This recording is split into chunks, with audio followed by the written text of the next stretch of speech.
Welcome to Educlick your online study partner. Good morning दोस्तों, कैसे हो आप लोग। मैं उम्मीद करता हूँ कि आप लोग बहुत अच्छे होंगे। गुड मॉर्निंग सबको, गुड मॉर्निंग। तो आज हम नया चैप्टर 14वां चैप्टर है, ठीक है, वो हमने कंप्लीट कर लिया था। आज हम 15वां चैप्टर स्टार्ट करेंगे, ठीक है, जिसका नाम है पृथ्वी की संरचना यानी कि स्ट्रक्चर ऑफ अर्थ। ओके, इसमें हम पृथ्वी की उत्पत्ति कैसे हुई, उसका विकास कैसे हुआ और पृथ्वी की संरचना किस प्रकार की है, ओके, सबके बारे में देखेंगे और अच्छे से समझेंगे इसको। तो पहले आप इस सेशन को ज़्यादा से ज़्यादा शेयर कर दो, ठीक है, और जितने भी अपने ग्रुप हैं सब में शेयर कर दो। बताओ भाई क्लास स्टार्ट हो गई है, और ज़्यादा से ज़्यादा बच्चों को आप लोग जोड़ लीजिए। ओके, फिर क्लास स्टार्ट करते हैं। तो जिन लोगों ने अभी तक वीडियो को लाइक नहीं किया है वो लोग वीडियो को लाइक कर दो और साथ में शेयर भी कर दो।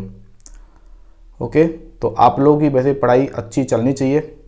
इस समय यदि जिस टॉपिक में आपको कोई प्रॉब्लम आ रही है, ठीक है, उससे रिलेटेड जो भी वीडियो है आप देख सकते हो, कभी भी देख सकते हो। वीडियो को देखते रहिए, रिवाइज करते रहिए, अपने नोट्स पढ़ते रहिए, ठीक है, बुक से पढ़ते रहिए। और घर पर जाकर आपके जितने जो भी टीचर्स हैं, किसी भी सब्जेक्ट में आपकी कोई प्रॉब्लम आती है तो वहाँ पर जाकर भी आप डिस्कस कर सकते हो, ठीक है। चलिए फिर स्टार्ट करते हैं। तो चैप्टर नंबर 15 है, नया चैप्टर है। आज ये हम पढ़ने वाले हैं चैप्टर नंबर 15 यानी कि पृथ्वी की संरचना। तो देखिए चैप्टर 15 है पृथ्वी की संरचना यानी कि स्ट्रक्चर ऑफ अर्थ। कि पृथ्वी की संरचना है वो किस प्रकार है, यानी कि पृथ्वी की जो उत्पत्ति हुई है वो कैसे हुई है, सबके बारे में पढ़ेंगे।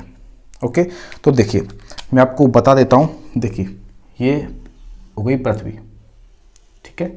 तो पृथ्वी है हमारे एक सौरमंडल का हिस्सा है। किसका हिस्सा है? पृथ्वी है। ये क्या है? पृथ्वी है, ठीक है। और ये क्या है? हम मान सकते हैं, देखिए वैसे सूरज बड़ा होता है, इस तरह से ये सूर्य मान लेता हूँ, लेकिन पृथ्वी से काफ़ी दूर है तो हमें छोटा दिखाई देता है। ये क्या है? सूर्य है, ठीक है। तो पृथ्वी है वो सौरमंडल का हिस्सा है। अब इनकी दोनों की दूरी की बात करते हैं कि पृथ्वी है वो सूर्य से कितनी दूर है। तो पृथ्वी की बात की जाए तो पृथ्वी है और सूर्य के बीच की जो दूरी है वो है 15 करोड़ किलोमीटर, ठीक है। ये आपको याद रखना है। जितने आंकड़े मैं आपको बताने वाला हूँ सब आपको याद रखने हैं कि पृथ्वी और सूर्य के बीच की जो दूरी है वो है 15 करोड़ किलोमीटर, ठीक है। 15 किलोमीटर नहीं, 15 करोड़ किलोमीटर है। और इसी दूरी को कहा जाता है खगोलीय दूरी। खगोलीय दूरी या खगोलीय मात्रक, ठीक है। यानी कि पृथ्वी और सूर्य के बीच की दूरी को ही खगोलीय मात्रक कहा जाता है, ये आपको याद रखना है। अब पृथ्वी की बात करते हैं। तो देखिए पृथ्वी है, यह एक दिन में अपनी धुरी पर यानी कि अपने अक्ष पर एक चक्कर लगाती है, एक चक्कर लगाती है, ठीक है। और यानी कि पृथ्वी है वो अपनी धुरी पर इस प्रकार से एक चक्कर लगाती है, एक ही जगह पर, ठीक है। अपनी धुरी पर एक अक्ष के सहारे इस प्रकार से वो एक चक्कर लगाती है। तो इस चक्कर लगाने के कारण ही बनते हैं दिन एवं रातें बनती है। तो जहां पर सूर्य का प्रकाश पड़ेगा, जहां पर सूर्य का प्रकाश पड़ता है वहां पर तो होती है दिन, और जहां पर सूर्य का प्रकाश नहीं पड़ता है वहां पर क्या होगा? वहां पर होंगी रात। और बात करते हैं कि पृथ्वी है यह अपनी अक्ष पर या अपनी धुरी पर 23.5 डिग्री पर झुकी हुई है, यानी 23.5 डिग्री पर झुकी हुई है। पृथ्वी है वो अपने अक्ष पर 23.5 डिग्री झुकी हुई है। और यह सूर्य का चक्कर लगाती है। पृथ्वी सूर्य का जो चक्कर लगाती है वह एक वर्ष में लगाती है। कितने में? एक वर्ष में लगाती है। यानी कि हम कह सकते हैं कि 365 सही 1/4 दिन में ही यह चक्कर लगाती है, ठीक है। पृथ्वी सूर्य का चक्कर है वो एक वर्ष में लगाती है, और पृथ्वी सूर्य का चक्कर लगाती है एक वर्ष में लगाती है, और यह अपनी अक्ष पर 23.5 डिग्री पर झुकी हुई है। इसी कारण ही ऋतुओं में क्या होता है? बदलाव होता है, यानी कि ऋतुओं में क्या होता है? परिवर्तन होता है। ये बात भी आपको याद रखनी है। ओके, तो ये हो जाता है पृथ्वी और सूर्य के बारे में बेसिक्स। अब देखते हैं हम टॉपिक की तरफ चलते हैं कि आखिर जो पृथ्वी की उत्पत्ति कैसे हुई है। पृथ्वी की उत्पत्ति एवं विकास, इसके बारे में देखते हैं। देखिए, वैसे तो जो पृथ्वी है, पृथ्वी को सौरमंडल का ही हिस्सा माना जाता है। किसका? सौरमंडल का हिस्सा माना जाता है। यानी कि जब से सौरमंडल का निर्माण हुआ तो पृथ्वी की उत्पत्ति भी तभी हुई। तो हम मानते हैं कि पृथ्वी की जो उत्पत्ति के बारे में, यानी कि पृथ्वी है, यह है करीब 4.5 यानी 4.5 अरब वर्ष पूर्व पृथ्वी की जो उत्पत्ति है यह करीब 4.5 अरब वर्ष पूर्व हुई थी। यानी कि 4.5 अरब वर्ष पहले पृथ्वी का क्या हुआ था? निर्माण हुआ था। और यह जो उम्र है, पृथ्वी की जो उम्र है, पृथ्वी की उम्र की बात करें, देखिए पृथ्वी की यदि उम्र की बात की जाए तो पृथ्वी की उम्र पूरे ब्रह्मांड यानी यूनिवर्स की उम्र की 1/3 है। यानी कि जितनी पृथ्वी की उम्र है, ठीक है, उससे 3 गुना ज्यादा उम्र किसकी है? यूनिवर्स की, यानी कि ब्रह्मांड की है। अब देखते हैं कि आखिर पृथ्वी की उत्पत्ति कैसे हुई है, पृथ्वी का निर्माण कैसे हुआ, सभी ग्रहों का निर्माण कैसे हुआ, सौरमंडल का निर्माण कैसे हुआ। देखिए कि ब्रह्मांड में सूर्य है वो मौजूद था, तो सूरज के पास एक विशाल तारा आता है, बहुत बड़ा तारा आता है, विशाल तारा, ये काफी बड़ा तारा, ठीक है, बृहद तारा, ये सूरज के पास आता है। और इन दोनों के बीच में क्या होता है? इन दोनों के बीच में लगता है आकर्षण बल। क्या लगता है? आकर्षण बल लगता है। जब इन दोनों के बीच में आकर्षण बल लगता है तो सूरज में से कुछ भाग है वो बाहर निकल के आता है, ठीक है। सूरज में से, एक सूरज इस तरह से था तो इसमें से कुछ भाग है वो बाहर निकल के आता है, कुछ भाग है वो बाहर निकल के आता है, इस तरह से सोच सकते हैं, ठीक है। किसके कारण? आकर्षण कारण कुछ भाग है वो बाहर निकल के आता है। और ये भाग जब बाहर निकल के आता है तो उस समय, उसके बाद क्या होता है? ये जो तारा था ये तो अपने रास्ते चला जाता है, यानी कि ये जैसे जा रहा था, ये इस प्रकार से, ये तारा ऐसे यहाँ पर आया तो ये तो अपने रास्ते चला गया। लेकिन ये तारा तो अपने रास्ते चला गया, लेकिन सूरज से जो निकला हुआ भाग था ये आगे क्या है? टूट गया। तो ये भाग की इसकी रचना कैसी थी? यह भाग था, ये किनारों से तो कैसा था? पतला था, किनारों से पतला था एवं बीच में से मोटा था, बीच में से मोटा था, ठीक है, ये बीच में से मोटा था। लेकिन आने वाले टाइम पर जो ये बाहर निकला हुआ भाग था ये टुकड़ों में बदल गया, ठीक है, इसके टुकड़े हो गए। और यही टुकड़े क्या कहलाए? इस भाग के टुकड़े ही क्या कहलाए? ग्रह कहलाए। क्या कहलाए? इस भाग के टुकड़े ही क्या कहलाए? ग्रह कहलाए। यदि सभी ग्रहों को एक सीरीज में, ठीक है, यदि एक सीरीज में लगा दिया जाए, एक सीरीज में इनको इकट्ठा कर दिया जाए तो स्थिति ऐसे ही बनती है कि ये स्टार्टिंग में, यानी कि ये शुरुआत में तो कैसे होते हैं? पतले होते हैं, इनकी आकृति शुरुआत में पतली होती है, बीच में से क्या होती है? मोटी होती है। यानी कि जो इनकी आकृति होती है वो सिगार के समान होती है। किसके समान? सिगार के समान होती है। ये आपको याद रखना है कि सभी ग्रहों को जब एक लाइन में, एक सीरीज में यदि रख दिया जाए और उनकी जो शेप देखते हैं, उनकी आकृति होती है वो सिगार के समान हमको दिखाई देती है। तो इस प्रकार से पृथ्वी का निर्माण होता है, क्योंकि इसी ग्रहों में एक पृथ्वी भी एक ग्रह है, ठीक है। इस प्रकार से हुआ पृथ्वी का निर्माण। लेकिन शुरुआत में क्या था? देखिए पृथ्वी था, शुरुआत में पृथ्वी है वो कैसी थी? गर्म थी। कितनी गर्म थी? बहुत गर्म थी, बहुत गर्म थी।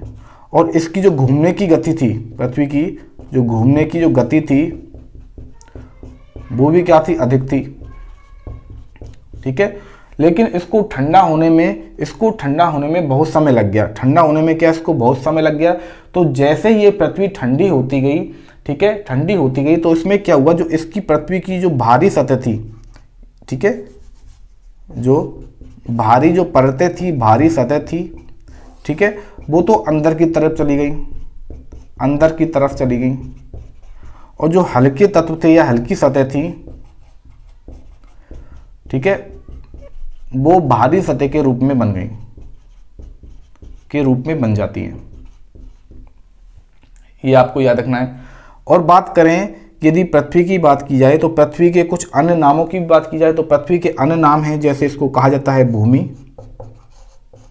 ठीक है, इसके अलावा गय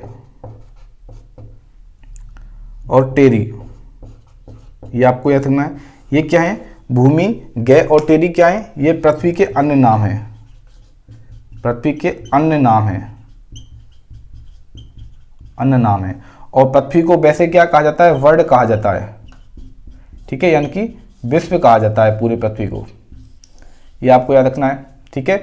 इसके अलावा पृथ्वी की एक विशेषता मैं आपको और बता देता हूं कि जो पृथ्वी है यह आकार, द्रव्यमान एवं घनत्व में सबसे बड़ा ठोस ग्रह है, सबसे बड़ा ठोस ग्रह है, ये आपको याद रखना है। आकार की हम बात करें तो व्यास की बात की गई है, किसकी? व्यास की, ठीक है। तो पृथ्वी है, किसकी बात हुई है? पृथ्वी की बात हुई है। तो पृथ्वी है, यह व्यास, द्रव्यमान और घनत्व में सबसे बड़ा ठोस ग्रह है, ठीक है, ये आपको याद रखना है। तो ये पृथ्वी के बारे में कुछ मैंने आपको मेन बात बता दी है कि पृथ्वी की उत्पत्ति कैसे हुई है, ठीक है। पृथ्वी की उम्र हम कितनी मानते हैं? तो पृथ्वी की उम्र है वो करीब 4.5 अरब वर्ष मानी जाती है, और यह उम्र होती है पूरी ब्रह्मांड की उम्र की क्या है? 1/3 है, ये आपको याद रखना है। इसकी उत्पत्ति कैसे हुई? जब सूरज से एक विशाल तारा पास में आता है, उनके आकर्षण के कारण क्या होता है, एक जो सूरज से कुछ बाहर है निकलता है, ठीक है, एक भाग होता है सूरज से बाहर निकलने लग जाता है, उभर की तरफ आता है, उभरता हुआ भाग है वो बाहर निकल के आता है, ठीक है। लेकिन ये विशाल जो तारा होता है ये तो क्या, ये तो अपने रास्ते चला जाता है, लेकिन सूरज से निकला हुआ जो ये भारी भाग होता है वो टूट जाता है और वो ग्रहों में तब्दील हो जाता है, ग्रहों में बदल जाता है, ठीक है। और ये निकला हुआ जो उभरा हुआ भाग होता है यह किनारों से कैसा होता है? यह भाग होता है ये पतला होता है, बीच में से ये भाग होता है मोटा होता है, इनके सिरों से ये भाग पतला होता है, बीच में से मोटा होता है। यदि इन सभी ग्रहों को एक सीरीज में यदि लाइन लगाकर यदि इनको रख दिया जाए तो ये एक सिगार के नुमा संरचना बनाते हैं, ये आपको याद रखना है, ठीक है। पृथ्वी की यदि बात की जाए तो पृथ्वी थी वो प्रारंभ में काफ़ी गर्म थी, बहुत गर्म थी, और इसकी जो वेग था, इसकी स्पीड थी वो भी काफ़ी ज़्यादा थी, ठीक है। लेकिन कालांतर में धीरे धीरे पृथ्वी है वो धीरे धीरे ठंडी होती गई, तो इसकी जो कुछ परतें थी, भारी परतें थी, वो अंदर की तरफ धंसती हुई चली गई, और जो कुछ हल्की परतें थी, हल्के तत्व थे, जो ऊपर की साइड आ गई, ठीक है, वो ऊपर की साइड आ गई, भूपर पट्टी पर ये आ जाते हैं, ये आपको याद रखना है। और पृथ्वी को वर्ल्ड या विश्व कहा जाता है, और पृथ्वी के अन्य नाम हैं भूमि है, गय है, टेरी है, ये भी आपको याद रखना है। और एक लाइन आपको ये भी याद रखनी है कि पृथ्वी है व्यास, द्रव्यमान और घनत्व की दृष्टि से यानी कि डेंसिटी के रूप में देखे जाए तो ये सबसे बड़ा ठोस ग्रह है, ये भी आपको याद रखना है, ठीक है। तो ये हो जाती है पृथ्वी की उत्पत्ति और विकास के बारे में मैंने आपको बता दिया है। अब हम देखते हैं कि पृथ्वी की संरचना यानी कि स्ट्रक्चर ऑफ अर्थ के बारे में, ओके। तो एक बार मैं रफ कर देता हूं, उसके बाद हम पढ़ते हैं स्ट्रक्चर ऑफ अर्थ यानी कि पृथ्वी की संरचना को अच्छे से समझते हैं, ठीक है। देखिए अब देखते हैं कि पृथ्वी की संरचना के बारे में। पृथ्वी की संरचना यानी कि स्ट्रक्चर ऑफ अर्थ। तो देखिए इस प्रकार से ये क्या है? पृथ्वी है। तो पृथ्वी है वो बहुत सारी अपनी प्लेटों से मिलकर बनी है, तो इसके बारे में हम देखते हैं। तो देखिए सबसे पहले हम देखते हैं कि पृथ्वी के बारे में मैंने आपको बताया था कि पृथ्वी है उसका निर्माण किस प्रकार से हुआ था कि जितने भी ग्रह थे वो सूर्य से टूटकर ही बने थे, ठीक है। तो उनमें से एक पृथ्वी भी है। तो जब पृथ्वी थी, जब सूर्य से टूटकर बनी थी, सूर्य से टूटकर बनी थी पृथ्वी थी, तो उस समय यह गरम द्रव वाले गोले के समान थी, ठीक है। यानी कि पृथ्वी पर क्या था? गर्म द्रव था, यानी कि पृथ्वी बहुत ज़्यादा गर्म थी, उस समय की बात है, ओके। जब यह पृथ्वी धीरे धीरे क्या ठंडी होती गई तो इसको ठंडा होने में क्या लगा? समय लगा, इसको ठंडा होने में समय लगा। तो हम बात करते हैं करीब 4.40 या 4.40 अरब वर्ष पहले की बात है। 4.4 अरब वर्ष पहले की बात है कि पृथ्वी से पृथ्वी से एक मंगल ग्रह के आकार का पिंड टकराया था। और उस समय पृथ्वी कैसी थी? गर्म थी। तो जब पृथ्वी से मंगल ग्रह के आकार का पिंड टकराया था तो उस समय क्या थी? पृथ्वी गर्म थी। तो उसी समय पृथ्वी से एक हिस्सा टूट गया था। पृथ्वी से एक हिस्सा टूट गया था, ठीक है। और वही हिस्सा क्या बना? चंद्रमा बना। वही हिस्सा क्या बना? वही हिस्सा चंद्रमा बना, ठीक है। अब चंद्रमा की बात करते हैं तो चंद्रमा है, यह है पृथ्वी का क्या है? सबको पता होगा, एक प्राकृतिक उपग्रह है। यह पृथ्वी का एक प्राकृतिक उपग्रह है। और इसकी जो आकर्षण शक्ति होती है, चंद्रमा की जो आकर्षण शक्ति होती है, इस चंद्रमा की आकर्षण शक्ति के कारण ही जो समुद्री ज्वार आते हैं, समुद्र में जो ज्वार आते हैं ना, समुद्री ज्वार, इस चंद्रमा की आकर्षण शक्ति के कारण ही आते हैं, इसके द्वारा लगाए गए बल के कारण ही आते हैं, ठीक है। ये चंद्रमा की बात करें तो यह है पृथ्वी की गति को कम करने में मदद करता है। इसकी घूर्णन गति को कम करने में मदद करता है। इसके साथ ही यह पृथ्वी को अपनी अक्ष पर या धुरी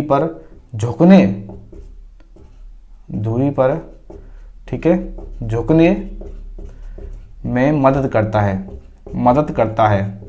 और पृथ्वी अपने अक्ष पर अपनी धुरी पर बात की जाए तो कितने डिग्री झुकी हुई है? यह 23.5 डिग्री, यानी कि 23.5 डिग्री झुकी हुई है। ये भी आपको याद रखना है, ठीक है। तो ये हो जाता है चंद्रमा के बारे में। तो चंद्रमा क्या है? ये पृथ्वी का प्राकृतिक उपग्रह है। ये बना कैसे? ये पृथ्वी से टूटकर ही बना था, ठीक है। ये आपको याद रखना है। अब देखिए, अब हुआ क्या कि कालांतर में आने वाले टाइम में धीरे धीरे पृथ्वी कैसे हुई? ठंडी हुई। अभी तो गर्म थी, अब पृथ्वी धीरे धीरे कैसे हुई? ठंडी हुई। जब पृथ्वी धीरे धीरे ठंडी होती है तो इसकी कुछ परतें होती हैं, ठीक है। भारी परत होती हैं, वो तो नीचे की तरफ बैठ जाती हैं, और हल्की परत होती है, वो ऊपर की तरफ उठ जाती हैं, ठीक है। और जो हल्की परत होती हैं वही परत क्या कहलाती है? भूतल कहलाती है। क्या कहलाती है? भूतल, यानी कि बाहरी सतह। पृथ्वी की बाहरी सतह कैसी है? हल्की है, बाहरी सतह। और इसी भूतल या बाहरी सतह को कहा जाता है भूपर्पटी। इसी को कहा जाता है भूपर्पटी, ठीक है। ये आपको याद रखना है, ठीक है। और हम बात करें, देखिए कि पहले तो क्या था, ये सोचते थे कि पृथ्वी की गहराई कितनी है, ठीक है। पृथ्वी की गहराई कितनी है? तो स्टार्टिंग में तो क्या होता था, जो पृथ्वी में ज्वालामुखी फूटते थे तो ज्वालामुखी के जो केंद्र था, जो उसका रास्ता था, उसी से अनुमान लगाया जाता था कि इसकी गहराई कितनी है, ओके। और हम बात करते हैं कि देखिए पृथ्वी का केंद्र है, और पृथ्वी के केंद्र से इस पृथ्वी के सतह की बीच की दूरी, पृथ्वी के केंद्र से पृथ्वी के सतह की बीच की दूरी, इसकी क्या गहराई मानी जाती है? तो ये है करीब 3900 किलोमीटर। कितनी है? ये 3900 किलोमीटर है पृथ्वी की गहराई। इसके सेंटर से पृथ्वी के सतह की बीच की दूरी कितनी है? 3900 किलोमीटर है, ये मानी जाती है। और आज तक यदि अभी तक हम बात करें तो पृथ्वी के अंदर केवल 15 किलोमीटर का छिद्र ही बना पाना संभव हुआ है। कितना? 15 किलोमीटर का छिद्र ही बना पाना संभव हुआ है, ओके। अब देखते हैं कि जो पृथ्वी है, इसको यदि मोटे रूप में माना जाए तो पृथ्वी की 3 परतें होती हैं, ठीक है। इसकी 3 परतें होती हैं। तो पहली परत को कहा जाता है भूपर्पटी। ये कौन सी है? ये भूपर्पटी है। ये पहली परत होती है, और ये हल्की परत होती है। यह हल्की परत होती है, सबसे ऊपर की परत होती है भूपर्पटी होती है। और इस भूपर्पटी को ही 2 भागों में बांटा गया है।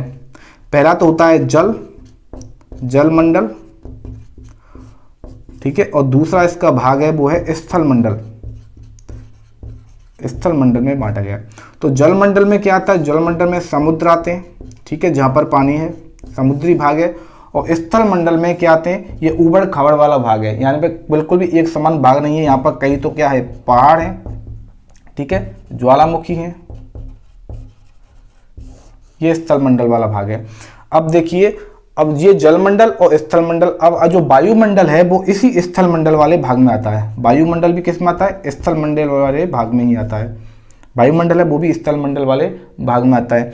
अब पृथ्वी पर जलमंडल है, वो पृथ्वी का 70% एरिया घेरता है। कितना एरिया घेरता है? 70% एरिया घेरता है, और बाकी का 30% पर क्या है? स्थल मंडल है। 30% पर क्या है? स्थल मंडल है। अब देखिए, यदि इस जलमंडल की बात करें, जलमंडल, क्योंकि हम लोग कहाँ पर रह रहे हैं, बात आती है कि हम लोग कहाँ पर रह रहे हैं, ठीक है। तो जलमंडल, स्थल मंडल एवं वायुमंडल, वायुमंडल का वह स्थान जहां जीवन की संभावना है, जीवन की संभावना होती है या संभावना है, वह कहलाता है जैवमंडल। क्या कहलाता है? जैवमंडल कहलाता है। ये आपको याद रखना है। वो क्या कहलाता है? बायोस्फीयर कहलाता है, जैवमंडल कहलाता है, ठीक है। और इसी जैवमंडल में हम निवास करते हैं, हम लोग रहते हैं जहाँ पर, क्योंकि हम लोग के द्वारा क्या है? हम लोग के द्वारा ही जीवन है, ठीक है। तो इसी जैवमंडल में हम लोग निवास करते हैं। तो पृथ्वी ही अब तक ज्ञात जितने भी ग्रह हैं, ठीक है, अब तक ज्ञात जितने भी ग्रह हैं उनमें केवल पृथ्वी ही एक ऐसा ग्रह है जहाँ पर जैवमंडल पाया जाता है, यानी कि जहाँ पर जीवन संभव है, ठीक है। ये आपको याद रखना है। अब देख लीजिए, मैंने आपको ये बताया था कि स्थल मंडल है, ठीक है, स्थल मंडल है, इसमें अधिकांश भाग पर क्या पाई जाती है? मृदा पाई जाती है, मिट्टी पाई जाती है, ठीक है। और स्थल मंडल का भाग ही होता है, स्थल मंडल का भाग ही होता है, ये वायुमंडल रहता है, वायुमंडल है वो स्थल मंडल का ही भाग होता है, ये आपको याद रखना है। और पृथ्वी के 70% भाग पर क्या है? जलमंडल है, और 30% भाग पर क्या है? स्थल मंडल है, ये आपको याद रखना है, ठीक है। अब देखिए, हम बात करते हैं कि जो पृथ्वी की ये भूपरपटी है, ये पहले कैसी थी? हल्की थी, ठीक है, हल्की परत थी, लेकिन धीरे धीरे ये परत क्या हुई? ये परत है वो विशाल विशाल चट्टानी खंडों में बदल गई, विशाल चट्टानी खंडों में बदल कर जाती हैं। और जब ये परतें विशाल चट्टानी खंडों में बदल जाती है तो इन्हीं विशाल चट्टानी खंडों को कहा जाता है विवर्तनिक चट्टानें, विवर्तनिक चट्टानें, ठीक है। और आपको याद रखना है कि पृथ्वी पर ऐसी 29 प्रकार की विवर्तनिक चट्टानें, कितने प्रकार की? 29 प्रकार की विवर्तनिक चट्टानें, ये भी आपको याद रखना है, ओके। और इन विवर्तनिक चट्टान होती हैं, इन विवर्तनिक जो प्लेटें होती हैं, इन विवर्तनिक प्लेटें होती हैं, ये आपस में क्या होती हैं? खिसकती रहती हैं, ये आपस में खिसकती रहती हैं। और इनकी गति को हम समझ सकते हैं, इनकी गति को समझ सकते हैं जैसे नाखूनों की गति होती है, नाखूनों के बढ़ने की गति होती है, नाखूनों के बढ़ने की गति होती है, वही गति किसकी होती है? विवर्तनिक चट्टानों के खिसकने की होती है, ये आपको याद रखना है, ठीक है। इसके बाद देखते हैं कि पृथ्वी की सतह की दूसरी परत को कहा जाता है मेंटल, दूसरी परत को मेंटल कहा जाता है। तो मेंटल है ये पृथ्वी की दूसरी परत है, ठीक है। और यह मोटी परत है, कैसी परत है? यह मोटी परत है, यह मोटी परत है, ठीक है। और यह पृथ्वी के गर्म पिघले हुए भाग से बनी है, किससे? गर्म पिघले हुए भाग से बनी है, ये आपको याद रखना है। इसके अलावा आपको ये भी याद रखना है कि जो मेंटल होती है, ठीक है, यह पृथ्वी के केंद्र पर ऊपर खिसकती रहती है, ऊपर नीचे खिसकती रहती है, ऊपर नीचे क्या करती है? गति करती है। और इसी मेंटल वाले भाग में जो मैग्नीशियम एवं लोहा यानी कि आयरन की जो मात्रा पाई जाती है, यह भूपरपटी से ज़्यादा पाई जाती है, पहली जो परत होती है उससे ज़्यादा पाई जाती है, ये आपको याद रखना है, ठीक है। यानी कि हम कह सकते हैं कि मेंटल वाले भाग में क्या होता है? पिघला हुआ भाग होता है, गर्म पिघला हुआ भाग होता है, वो मेंटल वाले भाग में होता है। और इसी में गर्म पिघलते हुए बुलबुले उठते हैं, बुलबुले उठते हैं, ठीक है। कैसे? गर्म पिघलते हुए द्रव वाले, पिघलते द्रव के क्या उठते हैं? बुलबुले उठते हैं, ये होता है मेंटल भाग, जो पृथ्वी का दूसरा भाग होता है। अब पृथ्वी के तीसरे भाग की बात करते हैं, जिसको कहा जाता है करोड़। क्या कहा जाता है? करोड़ कहा जाता है। तो देखिए, अब करोड़ के बारे में देखते हैं। तो यह पृथ्वी का क्या है? केंद्रीय भाग है, केंद्रीय भाग है और सबसे अंदर स्थित है, ठीक है। और यह पृथ्वी का सबसे गर्म वाला भाग है, सबसे गर्म भाग है, ठीक है। और इसके टेम्परेचर की बात की जाए तो यह करीब 7000 डिग्री सेंटीग्रेड, 7000 डिग्री सेंटीग्रेड इसका टेम्परेचर होता है। किसका? करोड़ का टेम्परेचर होता है। अब देखिए करोड़ वाला जो भाग है ये इतना गर्म क्यों है? क्योंकि जब उस समय गर्म थी, ठीक है, और धीरे धीरे पृथ्वी जब ठंडी होती गई तो इसके केंद्रीय भाग में क्या रह गई? ऊष्मा रह गई, ठीक है। केंद्रीय भाग में यानी कि बाहरी परत तो पृथ्वी की ठंडी हो गई, लेकिन अंदर से पृथ्वी गर्म की गर्म रह गई। तो जो ऊष्मा रह गई थी उसी के कारण ये अंदर वाली जो करोड़ वाली परत होती है ये क्या रहती है? ये काफी गर्म रहती है। इस करोड़ के भी दो भाग होते हैं। बात करें तो इस करोड़ के भी क्या होते हैं? दो भाग होते हैं, दो भाग होते हैं। तो एक भाग होता है वो तो ठोस वाला भाग होता है, ठीक है, जो पूर्ण रूप से शुद्ध आयरन से बना होता है, यानी कि शुद्ध लोहा से बना हुई चट्टान उसमें पाई जाती है। और दूसरा वाला भाग होता है वो तरल वाला भाग होता है। तरल वाला भाग होता है जिसमें आयरन भी पाया जाता है और मैग्नीशियम भी पाया जाता है। लेकिन जो ठोस वाला शुद्ध जिसमें आयरन पाया जाता है उसमें प्लेटिनम एवं सोने की संभावना भी पाई जाती है। ये आपको याद रखना है, ठीक है। तो करोड़ के बारे में मैंने आपको बताया था कि ये पृथ्वी का केंद्रीय भाग है, सबसे गर्म भाग है और इसका टेम्परेचर है वो 7000 डिग्री सेंटीग्रेड होता है, ठीक है। ये आपको याद रखना है, ओके। और करोड़ के दो भाग होते हैं। एक तो होता है ठोस वाला भाग जिसमें शुद्ध आयरन पाया जाता है, यानी कि लोहा पाया जाता है, ठीक है। इसके अलावा जो दूसरा भाग होता है वो तरल वाला भाग होता है जिसमें लोहा और निकल दोनों पाए जाते हैं। और पृथ्वी का, ठीक है, पृथ्वी का सबसे गर्म वाला भाग तो ये करोड़ हो ही गया। और पृथ्वी का जो चुंबकत्व होता है, ठीक है, पृथ्वी के अंदर जो मैग्नेटिक फील्ड पाया जाता है, मैग्नेटिक गुण पाया जाता है, उसका कारण भी एक करोड़ वाला भाग होता है, ओके। करोड़ है ये पृथ्वी का सबसे सघन भाग होता है। और इसकी घनत्व की बात करें तो इसका घनत्व होता है, ये भूपर्पटी वाला जो सतह होती है, पृथ्वी की ऊपरली जो सतह होती है, ऊपरी सतह होती है, ठीक है, उसके घनत्व से भी इसका मान ज्यादा होता है। तो पृथ्वी को हम कह सकते हैं कि एक बड़ी उल्का के समान, यानी कि पृथ्वी की संरचना होती है एक उल्का पिंड के समान इसकी संरचना है। तो पृथ्वी को एक बड़ा उल्का पिंड माना जा सकता है। तो ये मैंने आपको पृथ्वी की पूरी संरचना है वो पूरी की पूरी समझा दी है, ठीक है। इसकी 3 परतों के बारे में मैंने आपको बताया था। पहली परत होती है भूपर्पटी, यानी कि जो ऊपर की परत होती है, इसमें जैवमंडल, स्थलमंडल होता है और इसी स्थलमंडल में पाया जाता है वायुमंडल पाया जाता है। स्थलमंडल मूल रूप से मृदा से बना होता है जो 30% वाला भाग गिरता है। और जलमंडल है, ठीक है, ये 70% भाग गिरता है। जलमंडल, स्थलमंडल और वायुमंडल में वह स्थान जहां पर जीवन पाया जाता है वो जैवमंडल कहलाता है, जहां पर हम लोग निवास करते हैं। और पृथ्वी ही केवल एक ऐसा ग्रह है जहां पर जैवमंडल यानी कि जीवन उपस्थित है। बाकी अभी किसी भी ग्रह पर जीवन की संभावना हमको नहीं मिली है, ये आपको याद रखना है। और देखिए ये आपको याद रखना है कि पृथ्वी की केंद्र से उसकी सतह के बीच की दूरी है वो 3900 किलोमीटर आंकी गई है। और अभी तक केवल पृथ्वी में 15 किलोमीटर का छिद्र बनाना ही संभव हुआ है, यानी कि 15 किलोमीटर से अंदर हम अभी तक नहीं पहुंच पाए हैं। और पृथ्वी की दूसरी संरचना के बारे में मैंने आपको बताया था, दूसरी परत के बारे में बताया था, वो होती है मेंटल, मोटी परत होती है, इसमें गर्म पिघला हुआ भाग होता है। और इसमें मैग्नीशियम और लोहा की जो मात्रा पाई जाती है वो भूपर्पटी से ज्यादा पाई जाती है। इसमें गर्म पिघलते हुए द्रव के बुलबुले भी उड़ते हुए दिखाई देते हैं, ठीक है। तीसरी परत होती है करोड़, जो पृथ्वी के चुंबकत्व का कारण भी बनती है। केंद्रीय भाग होता है, सबसे गर्म भाग होता है, इसका टेम्परेचर होता है 7000 डिग्री सेंटीग्रेड और इसका घनत्व होता है वो भूपर्पटी से ज्यादा होता है। ये आपको याद रखना है। इस तरह से ये हो जाती है पृथ्वी की पूरी संरचना, ठीक है। अब देखते हैं इसका नेक्स्ट टॉपिक कि इसका नेक्स्ट टॉपिक क्या है। अब हमको पढ़ना है कि पृथ्वी के ऊर्जा तंत्र यानी कि एनर्जी सिस्टम के बारे में पढ़ना है, ठीक है। तो ये रब करते हैं, उसके बाद आगे पढ़ते हैं।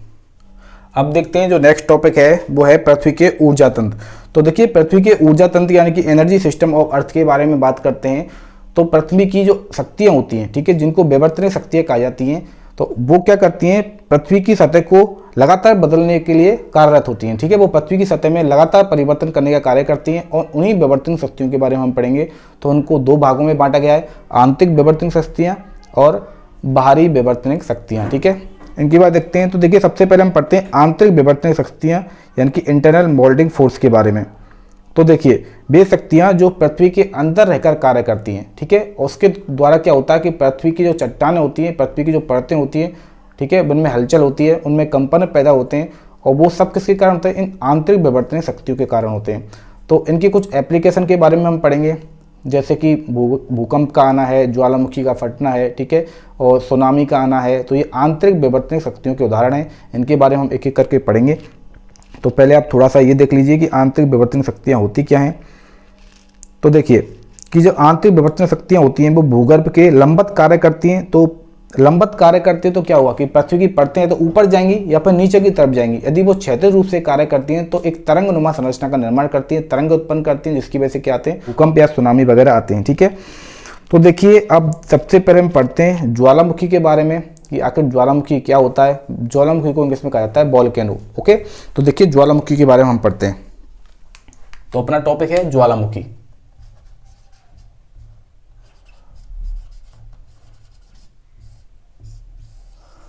तो देखिए जो ज्वालामुखी जो बनते हैं, ठीक है, उसका रीजन है आंतरिक विवर्तनिक शक्तियां। आंतरिक विवर्तनिक शक्तियों के कारण ही ज्वालामुखी बनते हैं। तो ज्वालामुखी का निर्माण कैसा होता है, जो पृथ्वी की सतह होती है जिसको कहते हैं भूतल। ठीक है, तो भूतल में, ठीक है, होने वाली पृथ्वी की सतहों के मध्य, परतों के मध्य होने वाली हलचल के कारण क्या होता है, इस भूतल से राख, धुआं, बाष्प एवं गैसें बाहर निकलने लगती हैं,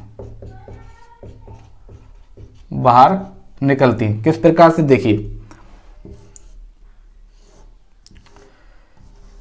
ऐसे। ठीक है, अब ये क्या है, यहां पर क्या है, ये पृथ्वी की पूरी सतह है। ओके, तो पृथ्वी की सतह की जो नीचे वाली परत होती है, ठीक है, नीचे वाली परत होती है, इन नीचे वाली परतों से, ठीक है, इस भूतल पर क्या बन जाता है, एक मुख बन जाता है और ये मुख से ये इस प्रकार से बाहर निकलती हैं। ठीक है, इस प्रकार से बाहर निकल जाती हैं और ये क्या होता है, इसको कहा जाता है ज्वालामुखी कहा जाता है। देखिए जब ज़्यादा हलचल होती है, यानी कि जो पृथ्वी की जो परतें होती हैं, ठीक है, पृथ्वी की परतें होती हैं, और जब वो परतें होती हैं, चट्टानें होती हैं, वो ज़्यादा गर्म हो जाती हैं, यानी कि अति तत्व अवस्था में आ जाती हैं। कौन सी अवस्था, अति तत्व अवस्था में आ जाती हैं, ज़्यादा गर्म हो जाती हैं। ठीक है, और वो पिघल जाती हैं तो लावा बन जाता है। पिघलने पर क्या बनता है, लावा बनता है। पिघल कर क्या बनता है, लावा बनता है। तो ये लावा होता है। ठीक है, इस प्रकार से मुख वाली संरचना से ये बाहर निकल जाता है और ये फैल जाता है, इस प्रकार से ये फैल जाता है। ठीक है, तो लावा जब गरम जब लावा होता है, वो किसी भी ज्वालामुखी, पहला तो आप देख लेते हैं इसका नाम ज्वालामुखी क्यों पड़ता है। देखिए कि जब पृथ्वी के गर्भ से ज्वाला निकलती है किसी भी मुख से, इसका नाम पड़ता है ज्वालामुखी पड़ता है। ठीक है, और ये इस प्रकार से ज्वालामुखी से निकला हुआ लावा होता है, वो पूरी तरह से फैल जाता है, बाहर की साइड में ये फैल जाता है, जिसके कारण जान माल की तो हानि होती है। ठीक है, और इसके देखो इसके नुकसान भी हैं और इसके फायदे भी। इसके नुकसान क्या है, इसके नुकसान है कि इसकी चपेट में आने वाली जो भी जगह है वो पूरी तरह से बर्बाद हो जाती है। ठीक है, तो जान माल की हानि यहाँ पर हो जाती है। और इसके फायदे क्या हैं कि पृथ्वी के गर्भ से निकलने वाले जितने भी जो चाहे वो मेटल हो, ठीक है, धात्विक पदार्थ होते हैं जैसे, और इसके अलावा जो बोरिक अम्ल जैसे पदार्थ हैं, बोरिक अम्ल ऐसे पदार्थ हैं, कुछ जो धातुक तत्व होते हैं, इसके अलावा धातुक तत्व होते हैं, ठीक है, वो भी बाहर निकल के आते हैं। इसके अलावा जो अंदर की जो मिट्टी होती है, उपजाऊ मिट्टी भी बाहर निकल के आती है, उपजाऊ मिट्टी भी बाहर निकल के आती है। ठीक है, ये आपको याद रखना है। तो इसके कुछ नुकसान भी हैं, इसके कुछ फायदे भी हैं। अब देखते हैं कि इसका नाम ज्वालामुखी के बारे में मैंने बता दिया कि ज्वाला जब बाहर निकल के आती है मुख से, तो इसका नाम इसका ज्वालामुखी पड़ा। इसको इंग्लिश में वोल्केनो कहते हैं। क्यों कहते हैं, क्योंकि इसका नाम पड़ा था वोल्केनो, एक नाम का द्वीप था, उसके नाम पर इनका नाम ज्वालामुखी का नाम इंग्लिश में वोल्केनो पड़ा था। और वोल्केनो जो द्वीप था उस पर जो पुराने ज्वालामुखी होते थे उनको रोमवासी कहते थे कि वे पाताल में जाने का मार्ग है। ठीक है, ये बात भी आपको याद रखनी है। तो देखिए कि लावा होता है वो बाहर कैसे निकलता है, वो प्रेशर डिफरेंस के कारण निकलता है। कैसे निकलता है, प्रेशर डिफरेंस, यानी कि दाबांतर के कारण क्या होता है, वो लावा होता है इस नली वाली संरचना से बाहर निकल के फैल जाता है।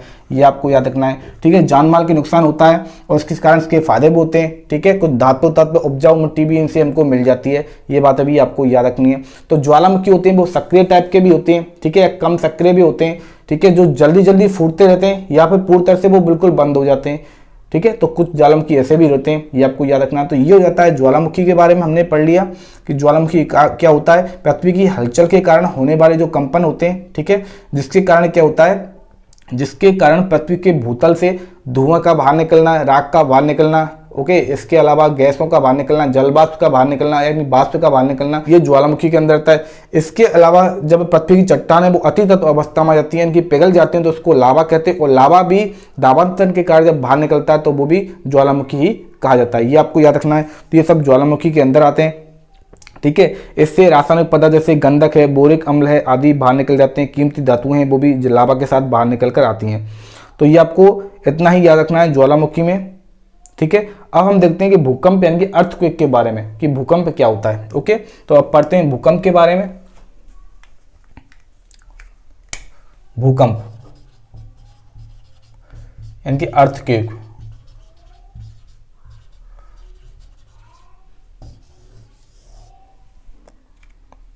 देखिए भूकंप के बारे में, तो देखो भूकंप भी है वो भी आंतरिक विवर्तनिक शक्तियों के द्वारा ही पैदा होता है। यह भी पृथ्वी की होने वाली हलचल के कारण पैदा होता है, यानी कि पृथ्वी की परतों में जब भी कोई भी कंपन पैदा होते हैं उसकी वजह से भी भूकंप पैदा होता है। ये आपको याद रखना है, ठीक है। देखिए तो जहां पर हलचल होती है उसको कंप केंद्र या एपी सेंटर कहा जाता है, ये आपको याद रखना है, ठीक है। और कंप केंद्र एपी सेंटर से प्रारंभ होकर तरंगें वो चार में फैलती चली जाती हैं, और गहराई में चली तरंगें जब भूमि की सतह पर पहुंचती हैं तो कभी कभी ये आगे पीछे तो कभी कभी ऊपर नीचे होती हैं। तो भूकंप की इसका महत्व होता है भूकंप के बारे में। भूकंप है वो इसकी तीव्रता पर निर्भर करता है। किस पर निर्भर करता है? तीव्रता पर निर्भर करता है। कभी कभी तीव्रता इतनी कम होती है कि हमें भूकंप के बारे में पता नहीं चलता, और कभी कभी तीव्रता इतनी ज़्यादा होती है कि भूकंप है वो बहुत ज़्यादा जान माल की हानि पहुंचा देता है, ठीक है। अब भूकंप को मापा कैसे जाता है? तो भूकंप को भूकंप मापी के द्वारा मापा जाता है। इसको सिस्मोग्राफ कहते हैं वैसे तो, ठीक है। इसको रिएक्टर स्केल के द्वारा मापा जाता है, ये भी आपको याद रखना है। यदि भूकंप की तीव्रता की बात करें, यदि ये 4 यूनिट तक यदि भूकंप रहता है, भूकंप की तीव्रता है 4 के बराबर होती है, 4 यूनिट के बराबर होती है, तो नॉर्मल भूकंप होते हैं, ठीक है। उनसे कोई भी प्रॉब्लम नहीं होती है। यदि भूकंप की तीव्रता है वो 5.5 तक पहुंच जाती है तो वो भूकंप होते हैं, प्रबल कहे जाते हैं। यदि भूकंप की तीव्रता है वो 7 के ज़्यादा ऊपर पहुंच जाती है, यदि भूकंप की तीव्रता है वो 7 से ज़्यादा पहुंच गई, 7 यूनिट से ज़्यादा पहुंच जाती है, इसका मतलब होता है कि महाविनाशकारी भूकंप पैदा होते हैं। कैसे महाविनाशकारी भूकंप पैदा होते हैं? यानी कि जिनसे जान माल का नुकसान तो होता है, और वो भूकंप होता है उस जगह पर जहां पर आता है उस जगह को पूरी तरह से नष्ट भ्रष्ट कर देता है, यानी कि तबाह कर देता है। ये आपको याद रखना है, ठीक है। अब देखिए भूकंप की उत्पत्ति के बारे में देखा जाए तो मैंने आपको अभी स्टार्टिंग बताया था कि भूकंप की उत्पत्ति होती है वो पृथ्वी की जितनी भी चट्टान होती है, परतें होती है, उनमें उत्पन्न होने वाली हलचल के कारण, ठीक है, हलचल के कारण या पृथ्वी की चट्टानों को आपस में खिसकाव के कारण ही भूकंप आते हैं। यानी कि कोई ना कोई असंतुलन पैदा हो जाता है, ठीक है। तो असंतुलन है वो प्राकृतिक भी हो सकता है, ठीक है, और वो कृत्रिम भी हो सकता है। यानी कि मानव के द्वारा विस्फोट होने से भी प्रकृति की चट्टानों में असंतुलन की स्थिति पैदा हो जाती है और उसकी वजह से भूकंप आ जाते हैं, ठीक है। जैसे कि मैंने आपको बताया था कि पृथ्वी की चट्टानें हैं, पृथ्वी में 29 प्रकार की विवर्तनिक प्लेटें पाई जाती हैं, जिनमें से 6 प्रमुख प्लेटें होती हैं, ठीक है। और ये प्लेटें होती है धीरे धीरे गति करती रहती हैं। समस्त विवर्तनिक घटनाएं इन प्लेटों के किनारों पर होती है। यानी कि प्लेटों के किनारे रचनात्मक विनाशी यानी संरक्षित 3 प्रकार के होते हैं। यानी कि विनाशी किनारों पर ही अधिक परिमाण के भूकंप आते हैं और विनाशक भूकंप कहलाते हैं, ठीक है। यानी कि 7 जो यूनिट जो रिएक्टर पैमाने पर 7 यूनिट का यदि भूकंप आ जाता है तो वो काफ़ी महाविनाशकारी होता है। तो वो किस पर आता है? वो जो विनाशी किनारों पर आने वाला भूकंप होता है वो ज़्यादा खतरनाक होता है, ठीक है। कि भारत को भूकंप जोखिम के अनुसार 5 भागों में बांटा गया है। कितने भागों में बांटा गया है? 5 भागों में बांटा गया है। जम्मू कश्मीर, हिमाचल, उत्तराखंड, ठीक है। इसके वाले जो भाग होते हैं जम्मू कश्मीर, हिमाचल और उत्तराखंड वाले जो भाग होते हैं वो ज़्यादा जोखिम की श्रेणी में आते हैं। इसके अलावा पंजाब, हरियाणा और उत्तर प्रदेश वाले जो भाग होते हैं वो कम जोखिम की श्रेणी में आते हैं, ठीक है। एक कोलकाता है जो बिल्कुल भी जोखिम की श्रेणी में नहीं आता। फिर भी यदि बात की जाए कि कोलकाता में 1737 ईस्वी में एक भूकंप आया था जिसमें 3 लाख के ज़्यादा लोग हैं वो मारे गए थे, ठीक है। यानी कि कोलकाता है वो भूकंप की श्रेणी में नहीं आता है, फिर भी 1737 ईस्वी में कोलकाता में एक ऐसा भूकंप आया था जिसमें करीब 3 लाख लोग मारे गए थे। तो ये कुछ भी कह पाना बिल्कुल आसान नहीं है कि कहाँ पर भूकंप है वो ज़्यादा तीव्रता का आ सकता है, कहाँ पर कम आ सकता है। लेकिन आज की स्थिति में हमारे पास टेक्नोलॉजी है कि हम भूकंप के आने से पहले हम इसको पता लगा सकते हैं कि भाई यहाँ पर भूकंप आने वाला है, पहले ही पता चल जाता है तो उस क्षेत्र को थोड़ा खाली करवा लिया जाता है। यही कंडीशन रहती है सुनामी की। देखिए पहले जो सुनामी आता था वैसे तो पहले आपको ये पता होना चाहिए कि सुनामी क्या होता है। तो अपना नेक्स्ट टॉपिक है सुनामी। सुनामी के बारे में देखिए, यह भी आंतरिक विवर्तनिक शक्तियों के द्वारा होने वाली जो भूगर्भिक हलचल होती है उसी के कारण सुनामी पैदा होते हैं। लेकिन ये हलचल होती है वो समुद्र के अंदर होती है। कहाँ पर? समुद्र के अंदर होती हैं। तो देखिए, सुनामी के कारण समुद्र में उच्च ऊर्जा वाली लहरें उठती हैं। ये लहरें तटीय क्षेत्रों में भारी नुकसान पहुंचाती हैं। ठीक है, सुनामी है वो जापानी भाषा का शब्द है जिसका अर्थ होता है भूकंपीय सागरीय लहर से। यानी कि सुनामी के उत्पन्न होने का प्रमुख कारण है सागर में आया हुआ। देखिए, जब समुद्र में 7 यूनिट तीव्रता का यदि भूकंप आ जाता है इस समुद्र के अंदर, तो सुनामी की स्थिति आ जाती है और यह पूरी तटीय भावों को पूरी तरह से खत्म कर देती है। ठीक है, और ये जापानी भाषा का शब्द है। तो इसकी उत्पत्ति होती है, वो सुनामी की उत्पत्ति होती है वो 2 दिशाओं में होती है। एक तो होती है गहरे समुद्र की दिशा में और दूसरी होती है किनारों की तरफ। जब इसकी उत्पत्ति किनारों की तरफ होती है तो ये बहुत खतरनाक होती है और महाविनाशकारी स्थिति पैदा कर देती है। तो सुनामी के कारण बहकर आने वाले मलबा होता है वो पूरी तरह से तट को खत्म कर देता है। भवनों, मानव, जानवर आदि को भारी नुकसान होता है। तो पहले तो सुनामी के बारे में कुछ पता नहीं चलता था, लेकिन मैं जैसे कि मैंने भूकंप के बारे में बताया था, भूकंप के लिए भी हमारे पास टेक्नोलॉजी है और सुनामी को पहले ही पता कर सकें कि भाई ये समुद्र में कोई भूकंप आने वाला है या फिर कोई सुनामी की स्थिति पैदा हो सकती है, उसके बारे में भी हमको पहले पता लग जाता है। तो उसके लिए हम क्या करते हैं, पहले ही आपदा प्रबंधन के कार्य कर लेते हैं, यानी कि उस जगह को पूरी तरह से खलवाया जा सकता है। लेकिन फिर भी देखिए, जान की हानि को तो हम बचा सकते हैं, यानी कि लोगों को मरने से तो हम बचा सकते हैं, लेकिन फिर भी भवनों का क्या होगा, यानी कि हम कह सकते हैं जो अचल संपत्ति होती है, ठीक है, अचल संपत्ति होती है उसको तो नुकसान होता ही होता है।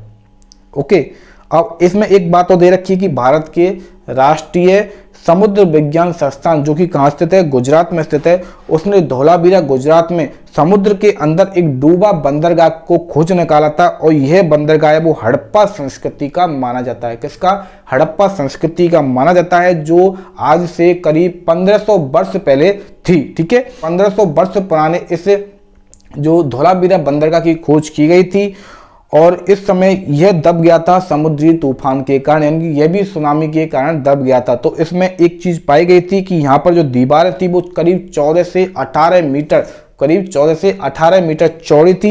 इससे यह अनुमान लगाया जा सकता है कि उस समय भी भारत में सुनामी के बारे में लोगों को जानकारी थी।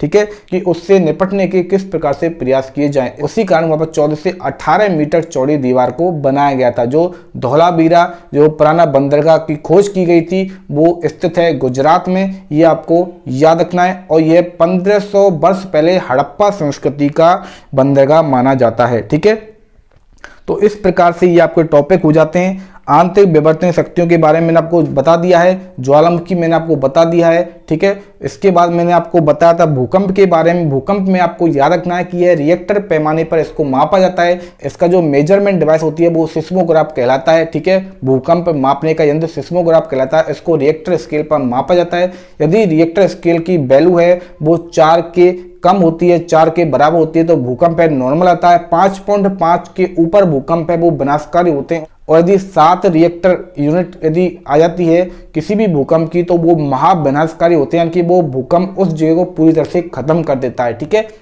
और यही कारण होता है कि सुनामी है वो भी यदि समुद्र के अंदर 7 यूनिट का यदि भूकंप आ जाता है और वो यदि किनारों की तरफ चला जाता है तो पूरी तरह से बहुत खतरनाक वाली विनाशकारी घटना घटित हो जाती है और यही सुनामी होती है, जो एक जापानी भाषा का शब्द है। ये आपको याद रखना है। ठीक है, अब देखते हैं कि सृजनात्मक एवं विनाशक प्राकृतिक बलों के बारे में। देखो, इसमें कुछ दे नहीं रखा, वैसे तो कुछ खास है नहीं इसमें। ठीक है, इसमें कुछ खास है नहीं। इसके बाद है बाह्य विवर्तनिक शक्तियों के बारे में। तो बाह्य विवर्तनिक शक्तियों के बारे में हम आज नहीं, हम पढ़ेंगे कल की क्लास में। ठीक है, बाह्य विवर्तनिक शक्तियों के बारे में आपको कल की क्लास में बताऊंगा।